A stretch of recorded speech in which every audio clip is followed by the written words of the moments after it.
So we've covered pretty much everything that is needed for an introductory course, but I took this book from Andy Dessler, which is called Introduction to Modern Climate Change, and decided to add a few points from this book that are somewhat different and add value to the book we have already used by Schmittner. Just additional emphasis on a few points. So this one, for example, is from skepticalscience.com website, which I have mentioned several times as one of the best websites for answering people and their unnecessary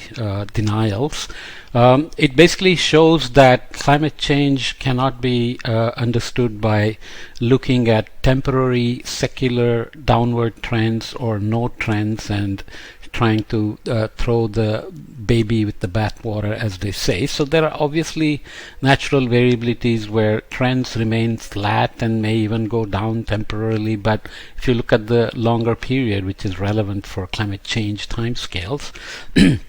which unfortunately cannot be defined very strictly, but now we know that we can always start from the beginning of the Industrial Revolution for everything, and it's pretty obvious that greenhouse gas emissions by human activities, fossil fuel burning and others have increased, and that has had a very detectable, attributable signal in everything we know, from temperature, humidity, rainfall, extreme sea level rise, glacier melt, etc. Right? So this is just emphasizing that point, and this is the same thing from Andy's book, where he draws the line slightly differently,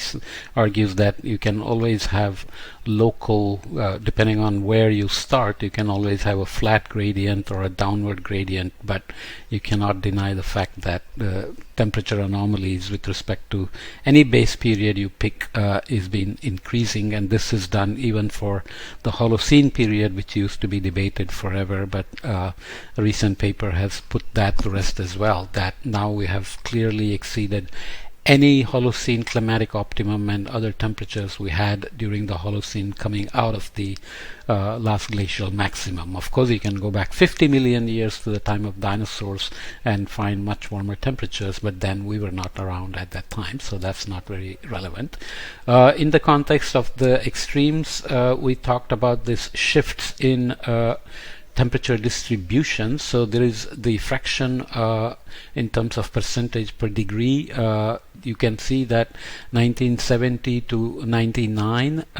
was here, and if you look the previous period, 1900 to 1929, we were there. So these are the warmer temperatures occurring with some fraction of the occurrences on this place here. Frequency of occurrence of daily average temperature in August at 64 degree north, 150 degree west near Fairbanks, Alaska for two time periods, 1900 to 1929 and 1970 to 1999. So you can find many such data at many places, and you can see how we have shifted the cold temperatures and how we have shifted the warm temperatures, and Alaska now routinely has heat waves, and they have had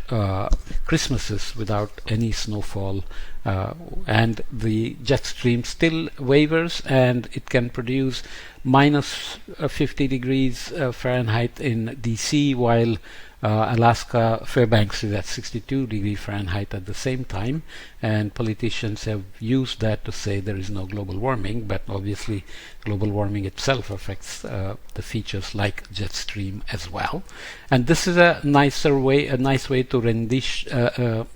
depict the ice core time series we have looked at so many times in terms of the abrupt warming and slow cooling snow albedo feedback. So here we are looking at CO2 in parts per million and temperature anomalies with respect to the base period again. And we have talked about the longer time series in the paleoclimate section in chapter 3, and we have talked about the asymmetries in the feedback, but both are positive feedbacks. What this shows somewhat better is that the temperature anomaly leads. So the temperature change, if you look carefully at the time, temperature anomaly occurs before and then the CO2 anomaly occurs, whereas they are much more in phase in this abrupt transition warming phase, and the same thing happens over because in these time scales where human impact was not there and the variability was dominated by orbital forcing, the Milankovitch cycles that we talked about, the change in radiation because of the change in the orbit obliquity, precession, and eccentricity trigger the warming or the cooling, and then the system begins to respond with ice albedo feedback and other ocean and atmosphere circulation feedback, dust and so on, vegetation, etc. Then the carbon cycle responds. So there is a phase lag which tells you that now the situation is different because we are now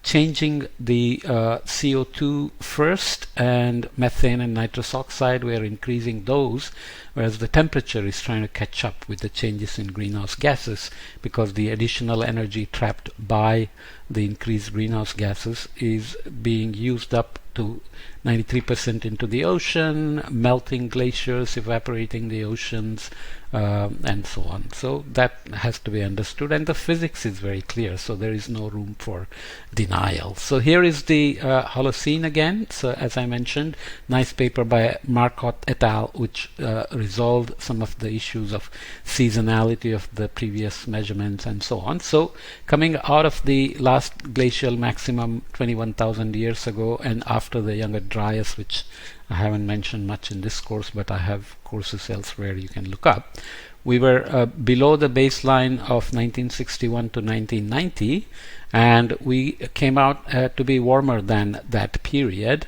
And then there was the Little Ice Age and other events, natural variabilities again, which cooled the temperatures. And then since the Industrial Revolution, we have been warming at a very rapid rate, as you can see here, and we are clearly out of any Holocene optimum kind of temperature, despite the uncertainties here, because this is already a few years old and we are now well beyond this. So these are the kind of things one has to constantly keep stating, because even though these are scientifically obvious and robust and accurate and precise, deniers can keep on adding unnecessary arguments that are, oops, I'm frozen here for whatever reason. So we have to always worry about that. Oops, there we go. So here again, emission spectra, two typical hypothetical stars. Maybe I should stop this and come back to this part in the next podcast. But you understand what additional points we are making here compared to the book, Schmittner's book we already used, just that there is a phase lag between temperature and carbon dioxide in the orbital timescale, where the variabilities are natural and orbital related to orbital forcing and the energy coming in from the sun, or how they are distributed over the seasonal cycle because of changes in the tilt or the ellipticity or precession. And how it is different during the Industrial Revolution, where the forcing is coming from the greenhouse gases and then the temperature is responding, instead of carbon cycle responding to temperature change caused by orbital changes. So we will look at a simple energy budget model again, which we have done for Earth. Andy does it slightly differently by trying to use different planets to show that this way of doing things clearly gives us an indication of how radiative forcing due to increased greenhouse gases is giving us the warming. Another nail in the coffin of denialism, that the fundamental physics of increased CO2, which we can attribute to fossil fuel burning using isotopes, does alter the radiative balance and explain the warming despite the natural variability having the ups and downs. Okay, so let's come back to that in the next podcast.